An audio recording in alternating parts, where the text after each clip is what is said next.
A financial settlement effectively is the way in which you share your assets once you've decided that you're going to separate. And there's a number of ways of getting there. You can either reach an agreement yourselves at home, or you can be assisted, for example, by mediation, and you can go along and get some help from a mediator, or you can seek legal advice from solicitors. We like to give advice on any settlements that come our way, just to make sure that the parties know what they're dealing with, that they've got all the correct information, and then we can help them draft the documents.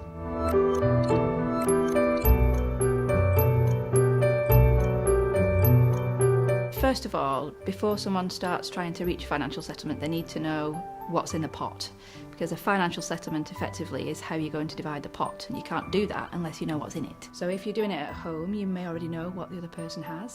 If you go to mediation, the mediator will help you explore and perhaps produce documents to see that everything's been put on the table. And if you go and see a solicitor, solicitors will obviously need to know what there is so that they can advise you properly about your entitlement to the assets.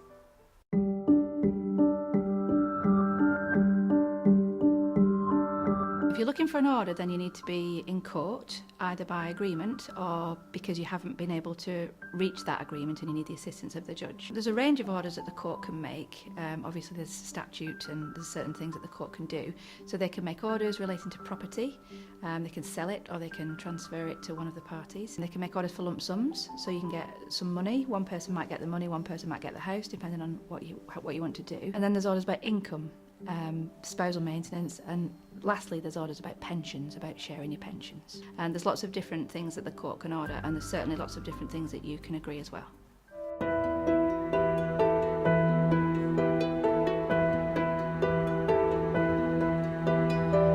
If you have an agreement, that's great, because obviously it's something that you've chosen to do. If you have someone look over the agreement, it may be that in actual fact you can't do what you want to do. You might not know how the pot should be divided or how it can be divided.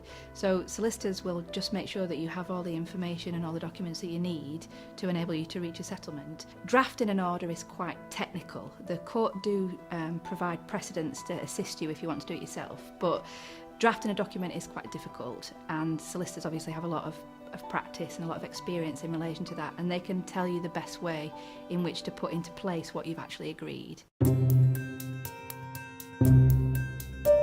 Here at Stephensons, we've been dealing with this kind of thing for many, many years, and the length and breadth of our experience is considerable in relation to preparing these kinds of documents. I've been practicing for 20 plus years, and we have experience of the local courts, and more importantly now we also have experience of courts who aren't in our area. When we're in court, that tends to be when a settlement hasn't been reached by agreement between the parties, and we can see what the courts are taking into consideration, if there's any recent law. We're obviously up to date with all of that. So in addition to our experience, what we also want is the best for our clients. We want to make sure that they walk away happy with what they've managed to achieve.